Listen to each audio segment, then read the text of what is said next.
rohatil akhyaru tashdu. Assalamualaikum. Hai teman-teman, hari ini kita akan belajar mengenai Sirah Nabawiyah. Yuk simak ceritanya. Sirah Nabawiyah yang pertama berjudul Nabi Muhammad SAW sederhana dan banyak bersyukur. Nabi Muhammad SAW adalah laki-laki yang menyukai kerendahan hati. Hidupnya selalu sederhana. Beliau membenci sikap sombong, pamer, ataupun apa saja yang menjurus menampakkan kemewahan. Suatu ketika, Rasulullah SAW mendapat jatah harta rampasan perang yang sangat banyak. Maka Rasulullah SAW meletakkan jatah beliau di halaman masjid.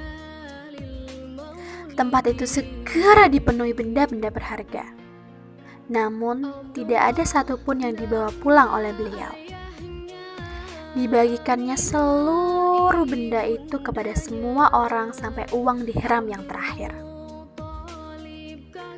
Setelah itu, barulah Rasulullah SAW pulang ke rumah dengan perasaan lega dan tidur di kasur berupa selai kulit binatang yang terisi kulit kurma. Kehidupan Nabi Muhammad SAW sehari-hari ada beberapa. Mari kita simak.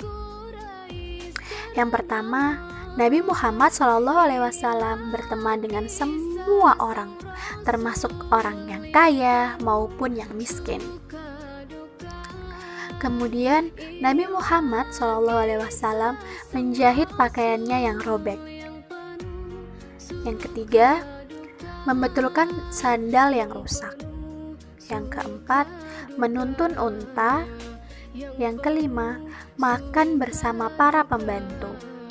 Yang keenam, selalu menolong orang miskin dan orang yang lemah.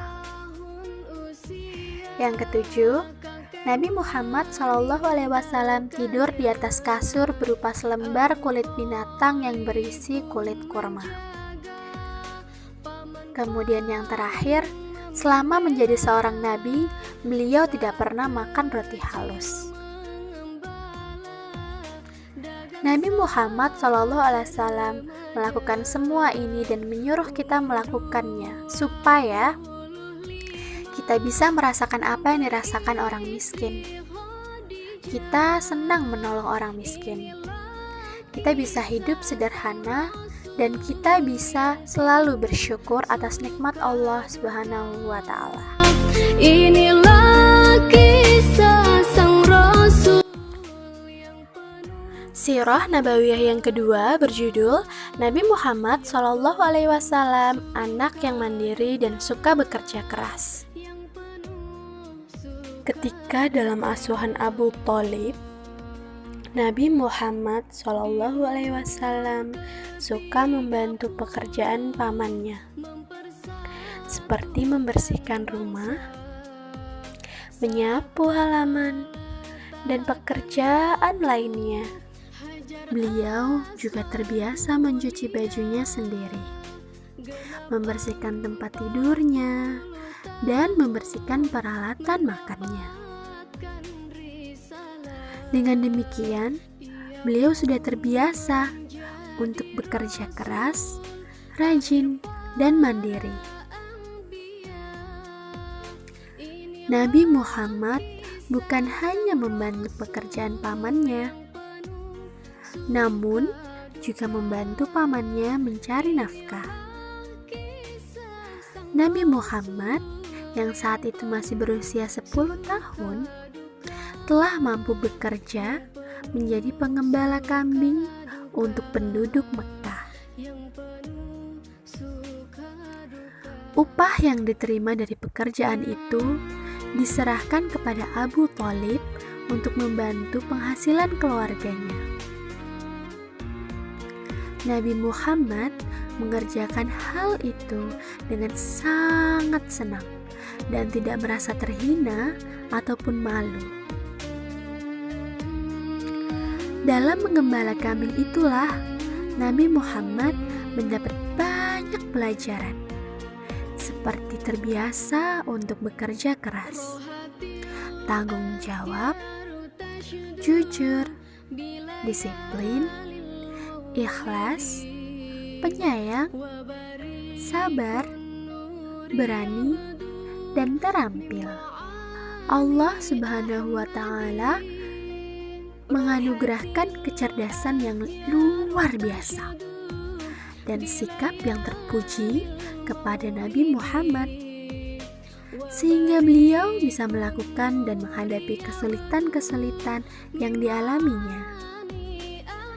Contoh bukti Nabi Muhammad Shallallahu Alaihi Wasallam mandiri sejak kecil. Yang pertama, Nabi Muhammad Shallallahu Alaihi Wasallam berpisah dari ibu dan keluarganya, lalu tinggal bersama Halimah, sehingga Nabi Muhammad Shallallahu Alaihi Wasallam melakukan kebutuhannya sendiri. Yang kedua, Nabi Muhammad Shallallahu Alaihi Wasallam terbiasa mencuci pakaiannya, membereskan tempat tidurnya, dan mencuci peralatan makannya sendiri. Contoh bukti Nabi Muhammad Shallallahu Alaihi Wasallam giat bekerja keras adalah yang pertama, Nabi Muhammad Shallallahu Alaihi Wasallam mengembalakan kambing untuk membantu pamannya. Yang kedua, Nabi Muhammad Shallallahu Alaihi Wasallam suka membantu pekerjaan rumah pamannya, seperti membersihkan rumah, menyapu halaman, dan yang lainnya. Yang ketiga, Nabi Muhammad Shallallahu Alaihi Wasallam ikut berdagang ke Syam bersama pamannya saat berusia 12 tahun. Yang keempat, Nabi Muhammad Shallallahu Alaihi Wasallam mengembalakan kambing milik orang Mekah pada saat remaja. Yang kelima, Nabi Muhammad Shallallahu Alaihi Wasallam dipercaya untuk menjalankan dagangan milik Khadijah hingga mendapatkan keuntungan yang banyak.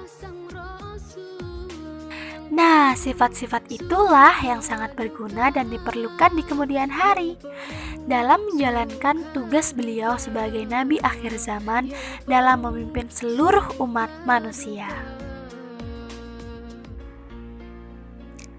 Sekian dulu ya belajar kita hari ini. Wassalamualaikum warahmatullahi wabarakatuh.